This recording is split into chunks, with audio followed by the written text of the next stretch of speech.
Ménarque. Radio J. Radio J. Le 10-11. Lise Gutmann. Radio J. Radio J. Cette semaine dans Actu J. Radio J.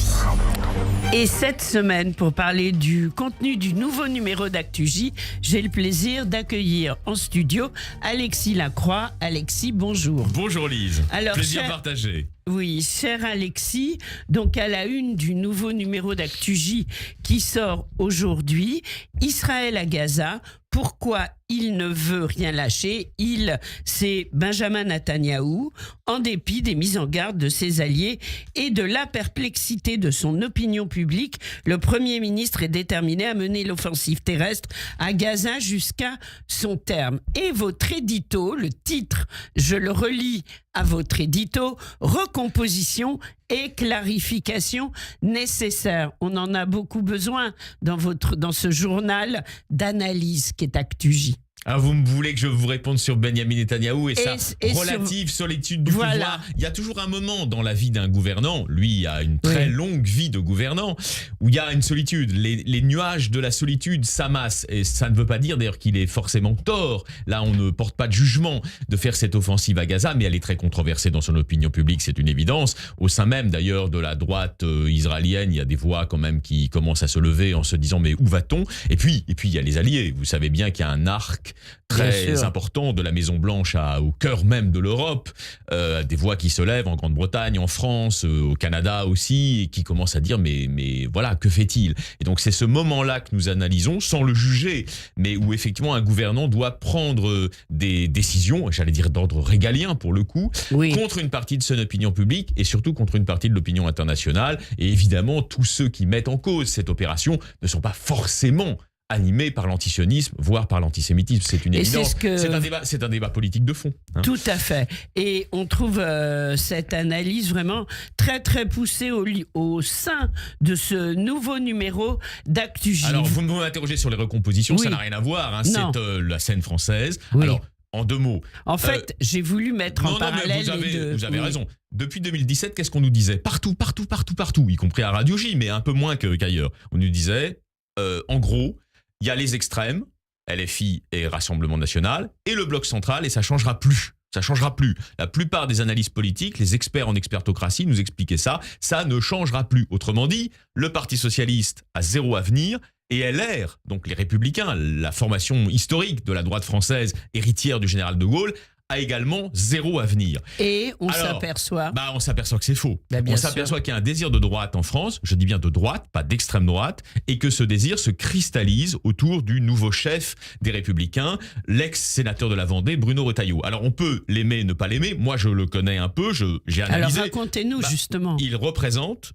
ce conservatisme français, rural de tradition, puisqu'il est lui-même, si vous voulez, très enraciné dans sa Vendée, non pas natale, parce qu'il est né à Cholet, mais peu importe, à Saint-Malo-du-Bois, où sa famille a résidé pendant plusieurs générations. Il y réside d'ailleurs lui-même, donc ce n'est pas un Parisien, c'est pas quelqu'un qui subit, quotidiennement le stress de Paris. D'ailleurs, il incarne quelque chose d'apaisé, et par ailleurs, il représente ce conservatisme français. En gros, dans un espace, alors on va faire de l'histoire des idées, entre Richelieu et Clémenceau, si vous voulez, vous voyez. Et il cite d'ailleurs dans une conférence qu'il a prononcée le 31 mars sur le défi islamiste, on est au cœur du sujet, hein, il cite Disraeli, le grand Benjamin Disraeli, qui était un conservateur anglais, hein, mais qui peut nous inspirer encore aujourd'hui, réformer ce qu'il faut réformer, conserver ce qui vaut. Donc nous avons bien, effectivement, autour de cette personnalité intéressante de Bruno Retailleau, quelque chose qui est en train de se produire. D'ailleurs, je suis pas... Vous y attendiez, vous, en tant que... Oui. Ça fait 1 an, je suis désolé de paraître péremptoire, que je vous dis très souvent à ce micro, quand on fait nos émissions, la gauche républicaine modérée va probablement renaître, et la droite républicaine a fortiori. Nous y sommes. Alors, pour l'instant, d'ailleurs, regardons les sondages. Il a bondi, là, il est à 15, voire 16, voire 17 dans certaines études d'opinion, si la présidentielle avait lieu ce dimanche, pour le premier tour. En revanche, Raphaël Glucksmann, qui était jusqu'ici l'incarnation de cette gauche modérée, on va dire social-démocrate, si vous voulez, réformiste modérée, semble un peu en recul. Il était à 14-15, il est plutôt à 11-12 actuellement dans les dernières études d'opinion. Alors, ça ne veut pas dire, là encore, vous voyez que ma théorie de la renaissance de la droite et de la gauche républicaine est totalement battue en brèche. Ça veut dire qu'en revanche, contrairement à ce qui se passe à droite, où il y a vraiment une incarnation forte aujourd'hui, qui est le ministre de l'Intérieur, qui est Bruno Retailleau, on en parle dans l'édito, dans mon édito, dans l'édito de Christophe aussi, la gauche française n'a pas trouvé visiblement son incarnation. La gauche Édouard française modérée. Philippe dans tout ça. Alors, vous posez évidemment la bonne question politique, que nous ne tranchons pas ici, parce que c'est pas l'objet, Oui. mais vous avez raison, il y a quelqu'un d'autre. L'ancien Premier ministre, Oui. maire du Havre, qui a prétention à rénover lui aussi le logiciel de Bien sûr. la droite républicaine. Mais là aussi, il y a deux lignes. Il y a une ligne qui consiste à dire, on va rénover la droite en faisant d'abord un programme de droite. Moi, je ne juge pas, je décris. Oui. D'abord un programme de droite qui n'est pas sans parenté, même si la France a changé, avec ce que Nicolas Sarkozy avait entrepris dans la séquence 2006-2007. Oui. Bien. Et il y a une ligne qui est plus héritière de l'en même temps macronien, avec évidemment des nuances, Oui. mais qui souhaite plutôt rassembler un espace large, allant en gros de Anne Hidalgo aux héritiers de Philippe de Villiers. Oui. Voilà les deux lignes. Alors moi, je ne tranche pas, je ne suis pas... Oui, vous nous expliquez, on a bien Bon, compris. alors après... Oui. Là, c'est pareil, c'est une question de barycentre sociologique. Est-ce que la droite française, vous voyez, les électeurs de la droite ont envie de cette ligne de rassemblement très très large, incluant des socialistes, incluant d'ex-chevènementistes, etc. Ou est-ce qu'ils ont envie d'abord de fédérer un électorat de droite? Alors, disons les choses clairement, il y a une France périphérique, nous en parlons insuffisamment dans les médias en règle générale, Oui. qui sont très, j'allais dire, capitalo-centrés, pariso-centrés. Il y a une France périphérique. Elle se sent, c'est la fameuse périphéria, vous savez, décrite par les géographes, Christophe Gulli, etc. Elle se sent abandonnée, elle se sent méprisée. Je sais que le ministre de l'Intérieur veut parler à cette France. Vous voyez, il veut parler à cette France. Oui, c'est Et ça. Quel est l'objectif? C'est la France à laquelle s'adresser, en fait. Bon, quel est l'objectif? C'est évidemment de dire, mais attendez, arrêtez.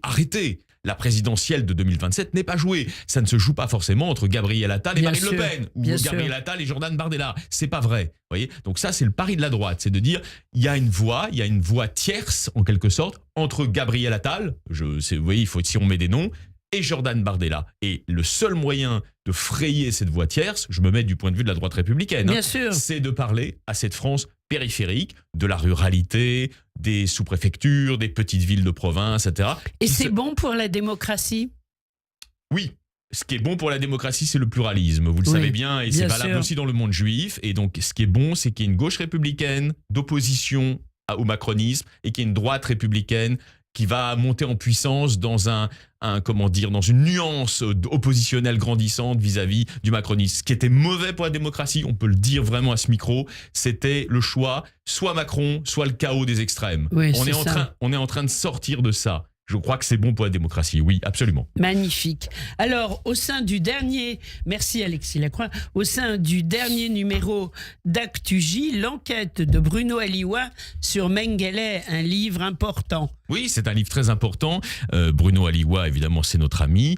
Il est contributeur du journal. Et là, c'est vrai que, si vous voulez, c'est toujours bien qu'il y ait des livres qui apportent des pierres à l'édifice de la compréhension de ce que fut le nazisme. En l'occurrence, le nazisme, et j'extrapole à partir du très bon livre de Bruno, le nazisme, c'était aussi un médicalisme.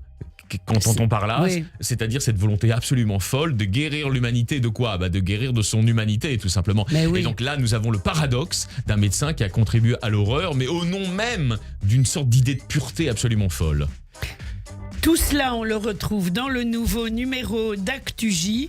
On s'abonne sur actuj.com. Et Alexis Lacroix, on vous retrouve la semaine prochaine. Avec joie. Même heure, même studio. Avec joie. Merci Lise. Au revoir. Au revoir.